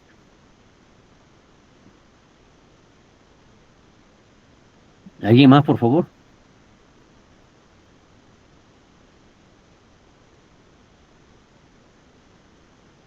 Bien, a ver, ya son las 17:36. Voy a pedirle a nuestro facilitador que yo le pasé un informe sobre la Plaza Nazarenas. Este es un caso muy especial para mí, porque en esa oportunidad yo era inspector en arqueología del Centro Histórico del Cusco. Y no sé si podía... Ahí está. Ok, ¿podrías agrandar un poquito más, por favor? Un poquito más para que puedan... Ok, ya, gracias. Ya, yo era el inspector, y así que fuimos a hacer una inspección conjunta con el ingeniero Jorge Luis Gamarra Agamio, quien alcanzó pues su informe técnico sobre la afectación de ciertos elementos líticos que se encuentran en la Plaza Nazarenas. Cuando yo hice mi informe, manifesté de que estos eran elementos líticos reutilizados, y eso es cierto, eran elementos reutilizados, y no eran incas. Y entonces acaba el dilema de la confusión que han abordado los arquitectos, ¿no? Es decir, es inca, es neo-inca, y yo creo que para nosotros o es prehispánico o es colonial. Y esa estructura fue construida ya en la etapa colonial. Entonces, por lo tanto, la infraestructura era colonial, pero con elementos líticos incas reutilizados. Yo lo que puse eso en el informe, ¿no? Que estos muros no eran inca, y que entonces los grafitis había sido hecho por unos chilenos, bueno, quienes están acostumbrados y a quienes se les llevó inclusive a la cárcel, ¿no? Pero lamentablemente ahí la prensa dijo, no, ¿cómo es posible que el INC diga que no es muro inca? Todo el mundo me empezó a apabullar, pues. Me llama el director en ese entonces, David Ugarte Vega Centeno, y me dice, oiga usted, ¿qué le pasa? Usted no es arqueólogo. Usted me está poniendo, o está desconociendo que eso sea muros inca. Y le dije, doctor, no son muros inca. Otra cosa es que estos han sido construidos en la época colonial. Lo único que es inca en ahí es la cimentación, que la cimentación está saliendo 10 centímetros. Y sobre esos 10 centímetros se ha construido la nueva estructura, se ha readecuado esa construcción. Y así que, bueno, recibí un memorándum y todo eso, y me amenazó y me dijo, bueno, usted va a tener que ir a hacer su defensa legal en el Poder Judicial. Y cierto, la defensa de los chilenos había contratado un perito, en el cual también estaba manifestando de que esos no eran muros inca, ¿ya? Y que habían sido construidos en época colonial y que no podía acusárseles a los chilenos de haber destruido un patrimonio arqueológico. Sin embargo, ya existía ya el código de protección al centro histórico y también ya existía ya el plan maestro del centro histórico. Se tuvo que recurrir a esos documentos para señalar lo mismo que el perito de parte que habían contratado los defensores que estaban haciendo a los chilenos, y había coincidido con el informe técnico que había hecho. Entonces el juez tuvo que tomar una decisión y hacer una sentencia en la cual tenía que resarcirse un monto económico, que era algo de $100,000, que fue pagado por el Estado chileno, y justamente porque había manifestado de que ese no era un muro inca. Entonces a veces la presión mediática es tan fuerte que los que estamos inmersos en esto a veces le tenemos miedo, ¿no? No sé si podrías bajar, por favor, el informe. Este es el diagnóstico y evaluación. Hay unas 2 fotos, por favor, podrías bajar ahí. Ok, ya esta es la limpieza que se hizo, ¿no? Ahí nomás, por favor, en la esquina. ¿Sabes cómo nos dimos cuenta de esto? Es que a veces hay que tener alianzas estratégicas, ¿no? Porque si bien era yo inspector del centro histórico, pero tenías que conversar con la policía de turismo, con los ambulantes que están ahí, que venden chicle. Entonces ellos son los que te avisan y tienes que dejar un número pues al cual se tenga que comunicar. Esto se hizo más o menos a un promedio de las 2 de la mañana. Y los chilenos pues estaban drogados, ¿no? Y ellos tienen una cultura de hacer grafitis en Chile. Y si no se les ocurrió la mejor forma de que dejar ahí su impronta que haciendo esta pinta, ¿no? E inmediatamente nos comunicaron, ¿no? Nos llamaron a las 2:30, 3 de la mañana. Llamé a la policía y juntamente con la policía salí pues a esa hora y los ubicamos en el barrio de San Blas. Todavía estaban chupando, ¿no? Y tenían en sus maletines, perdón, en sus mochilas ¿cómo se llaman? Los recipientes de los aerosoles que habían utilizado, y sus manos también estaban. Lo único que respondieron ellos es de que, bueno, nosotros estamos acostumbrados, es parte de nuestro arte y todos, así que entonces les llevó a la comisaría de Sapi, y luego se hicieron las diligencias, ¿no? Para determinar si era un muro inca o no era un muro inca, y todo esto. Y si ustedes pueden observar en la foto, el muro es a plomo, ¿no? Tiene una plomada, y los muros incas no son a plomo, tienen una cierta inclinación. Entonces, ese argumento me sirvió a mí para poder establecer de que evidentemente no eran muros incas, pero sí que estaban dentro de los alcances de la protección del marco normativo legal a través del plan maestro del centro histórico. ¿Pueden seguir bajando, por favor?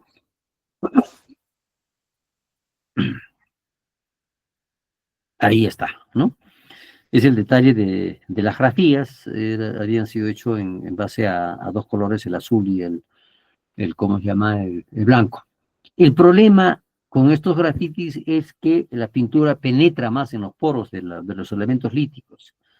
Por lo tanto, tiene que tener un proceso de desalinización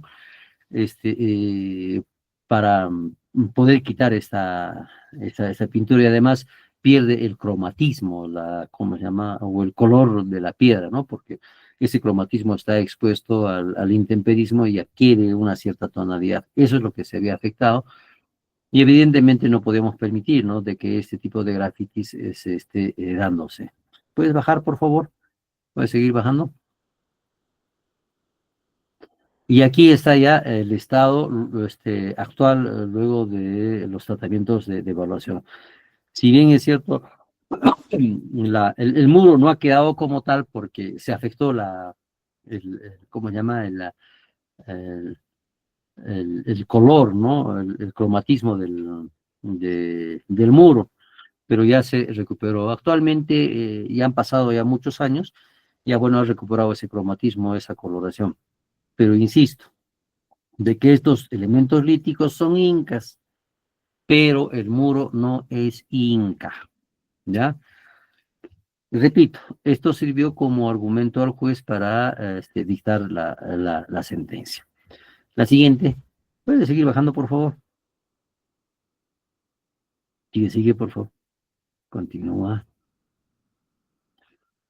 Ya después del proceso, ¿no? O sea, cómo está la cara lateral, la cara anterior, una vista panorámica. Y entonces es un análisis grafotécnico, ¿no? Esta fue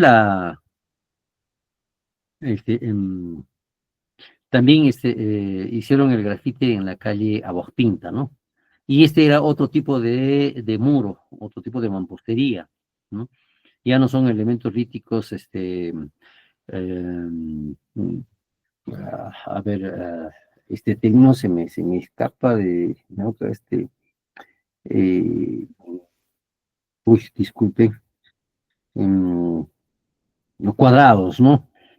Ya que tienen una uniformidad. Acá los elementos líticos no son tan uniformes, ¿no? Entonces acá la afectación fue menos porque ya tenía la argamasa hecha ¿cómo se llama? De cemento. ¿Ya? Y entonces la afectación en la potencialidad del muro ya fue menos, pero de todas maneras se ve afectado porque todo el centro histórico ya es declarado como patrimonio cultural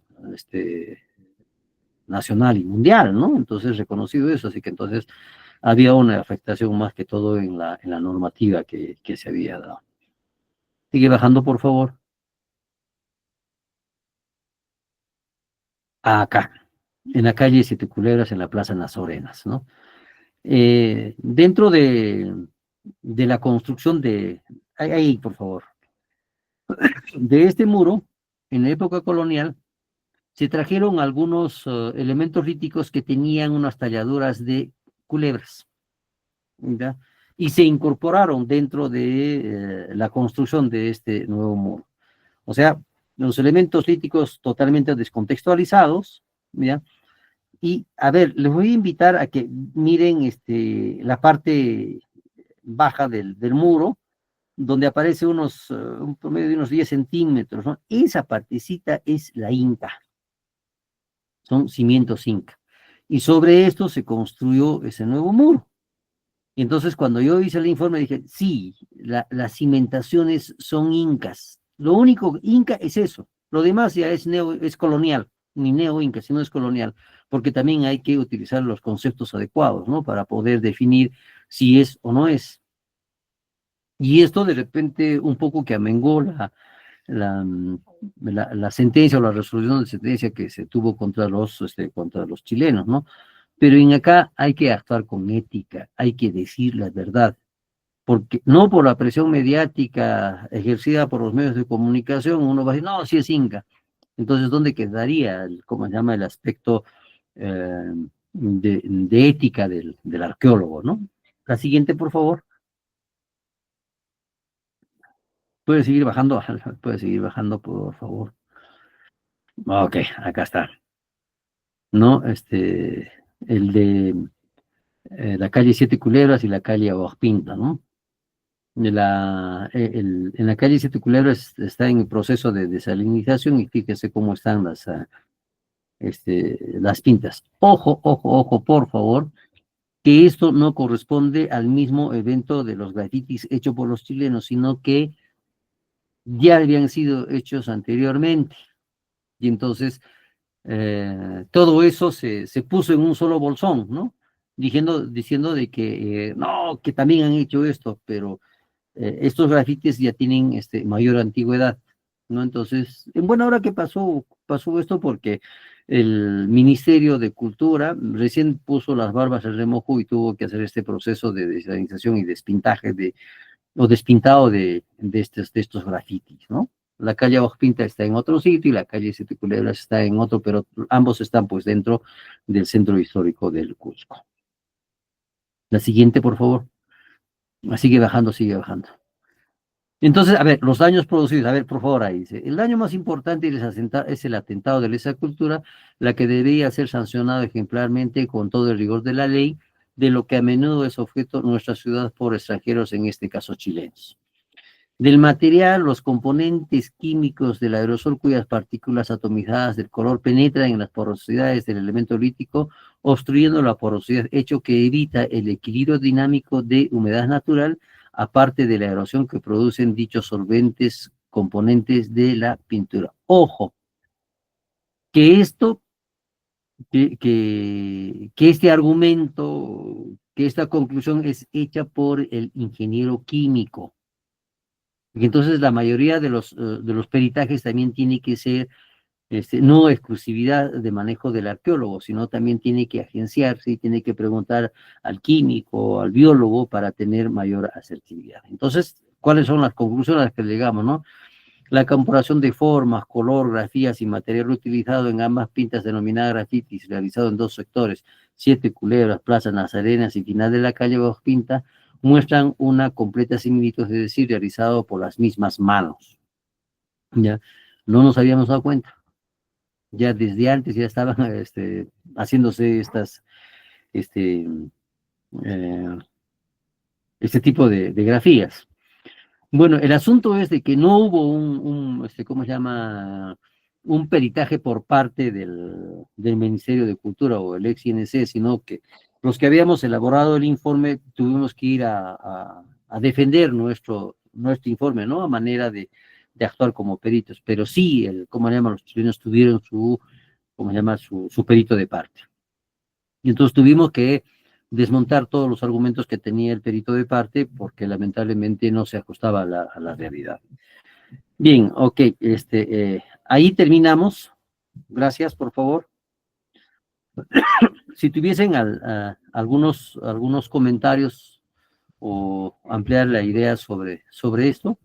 Bueno, lo que les podía manifestar es de que de mi experiencia de haber sido más de 4 años inspector de centros históricos, me ha permitido asistir a varios de estos atentados que se han hecho en Choquequirao, en Tarahuasi. Esto era lo increíble en Tarahuasi, ¿no? Que utilizaron los peñascos, los israelitas, para poner sus mensajes. Y bueno, se ubicó a los israelitas, ya no se hizo un proceso sumario, lo que se hizo es un informe técnico, y vino el israelita y dijo, se asumió, sí, yo lo he hecho pues por desconocimiento y esto, y era pues una familia pobre, ¿no? Igual, tuvieron que comerse, ¿no? E irse a la cárcel, creo que ahora ya salieron ya, pero dijo, no, se disculpó, lo voy a hacer despintar, pero el asunto que tampoco se puede intervenir en la despigmentación o el despintado utilizando tiñas, sino tienen que ser con pipetas de papel higiénico, ¿no? Y ese proceso evidentemente tiene que ser hecho por personal especializado, en este caso los químicos. En el caso de Choquequirao, cuando intervino el Fondo Contravalor y se estuvo haciéndose la ampliación de las vías de acceso, ¿no? Por el lado de Huanipac, y estuvo a cargo de Copesco. ¿Sabes qué hicieron los ingenieros de Copesco? Le metieron dinamita para aperturar los caminos, ¿no? Y tuvimos que ir con el fiscal, ¿no? Para ver los daños, ¿no? Pero en ahí fue más la afectación a las especies, ¿no? al oso de anteojo, a los venados que están ahí, que con estas expresiones realmente hubo una afectación, ¿no? Y hubo una temporada en donde el cóndor no empezó a volar en el cañón, porque justamente este sonido de la explosión pues los ha ahuyentado. Yo creo que ahora ya han retornado, ¿ya? Entonces hay no solamente afectaciones al patrimonio, sino también afectaciones al medio ambiente. Luego, cuando se hizo el proceso de restauración de algunas edificaciones en Choquequirao, se utilizó cemento. Se utilizaron dinteles de cemento para reemplazar los dinteles originales. Y también se denunció en su debido momento cómo es que una entidad como el Copesco podía utilizar este tipo de elementos que alteran, ¿no? la visualización que se podría tener, y entonces no están protegiendo la autenticidad y originalidad, ¿no? del monumento.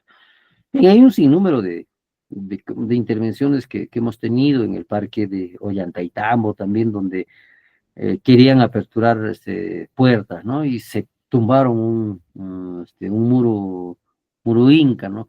Y entonces lo que percibe la gente es que lo inca debe ser estos muros que están apareciendo en el Coricancha o en el centro histórico. Esos son muros inca, pero hay muros inca de diferente mampostería, ¿no? Que puede ser fina, que puede ser tosca. Entonces esto tiene que ser adecuadamente considerado cuando se tenga que hacer ¿cómo se llama? El informe técnico para iniciar con el inicio del procedimiento administrativo sancionador, el cual ya tiene una estructura que fue aprobada por el Ministerio de Cultura de Lima el año 2013. Bien, ¿alguna pregunta, por favor, sobre estos aspectos?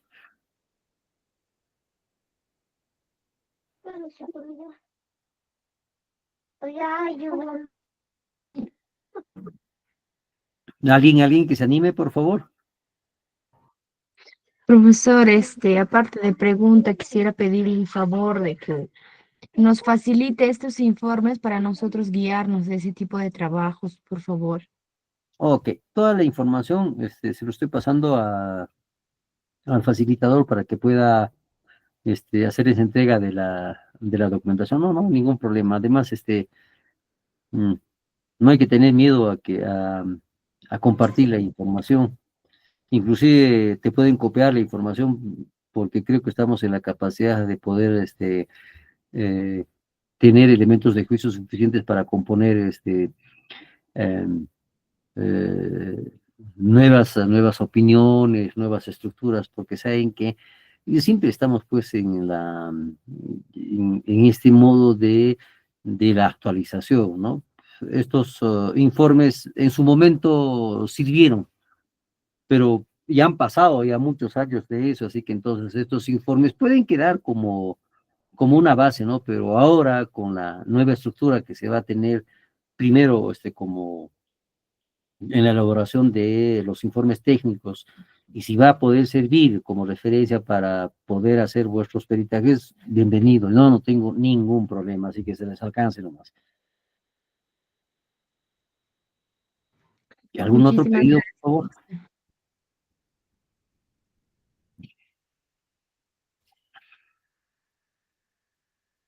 Bien.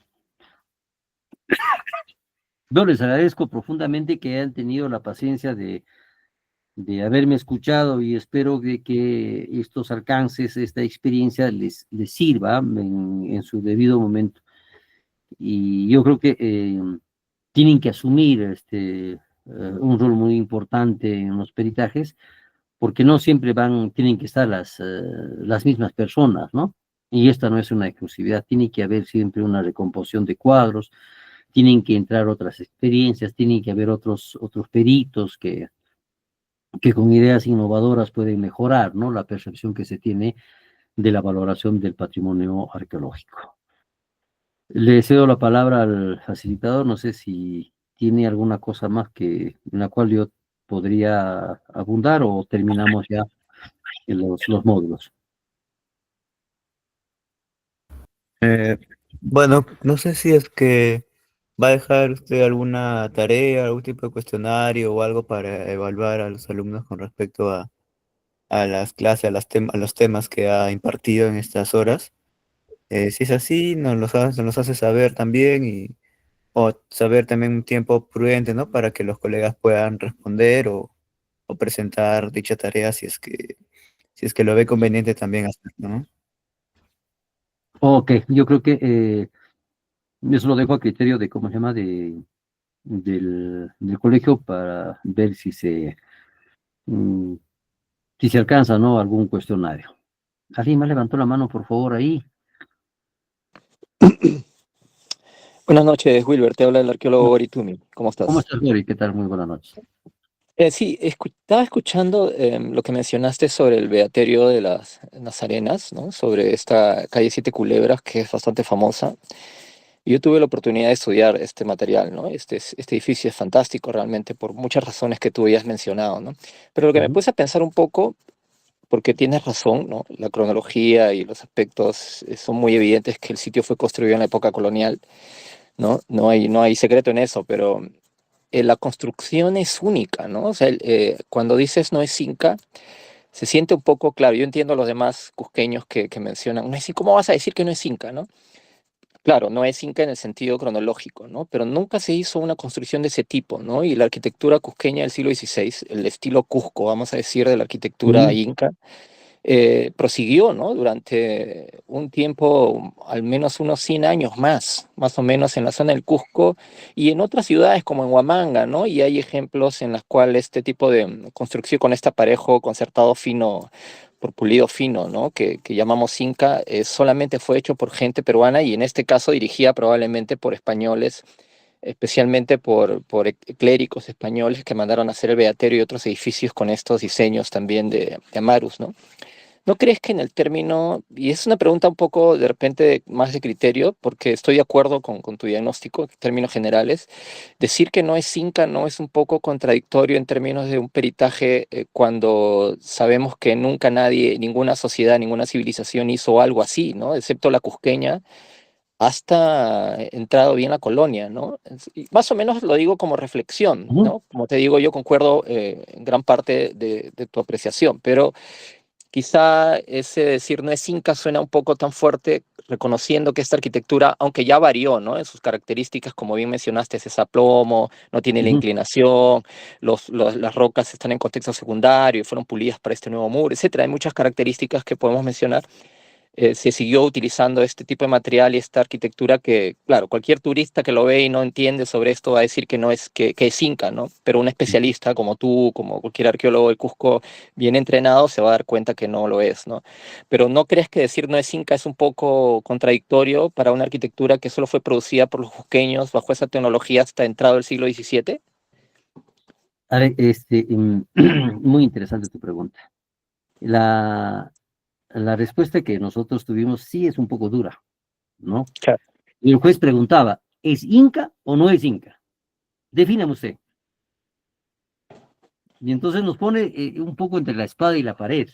Y entonces hay que sustentar que no es inca, que no, temporalmente no corresponde a una construcción inca. Si bien es cierto, la cimentación fue inca y la prosecución de la otra construcción ya es en la etapa colonial, ¿no? Entonces quería el juez ese argumento para dictar la resolución de sentencia. Ya, ahora hay que explicar de que ha habido una continuidad en el proceso de construcción, ya con la intervención española, con una idea occidentalizada y todo eso, eso se da. Pero acá también hay un problema con los arquitectos, ¿no? En que no definen sus términos conceptuales. Por acomodación lo quieren llamar neo-inca, que sea un nuevo inca. Y de acuerdo a la temporalidad que manejamos, los arqueólogos casi no entendemos qué cosa es neo-inca, ¿no? Ni hay ni hay un concepto adecuado para poder explicar eso. Los arquitectos lo podrían tener, ¿no? Entonces ahí yo iba, pues, que zapatero a tu zapato. Y muy bien tu observación, Goy, porque siempre el arqueólogo tiene que estar siempre debe ser reflexivo, ¿no? Y fíjate que no había tomado mucho en consideración esto porque yo me quedé respondiendo a las preguntas puntuales que hacía el juez, ¿no? Bien, gracias. Gracias por tu puntualización, Gori. Listo, gracias, Wilber. ¿Alguien más, por favor?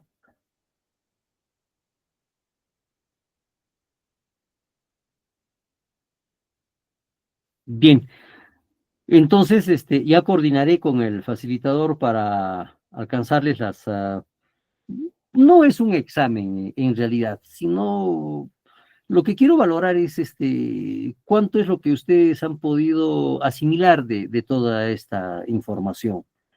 La etapa de calificación de repente se hará en su debido momento por el colegio, ¿no? Pero lo que me interesa a mí más que todo es cuál ha sido su percepción de lo que han podido ustedes asimilar, si les va a servir o no les va a servir esta información, porque yo creo que los que están participando en este curso tienen el interés de ser peritos, ¿no? Y yo creo que en la cancha es donde se conocen, ¿no? A los verdaderos actores. Bien, gracias. Muchas gracias. Bien, gracias. Muchas gracias, doctor. Ya, a ustedes las gracias.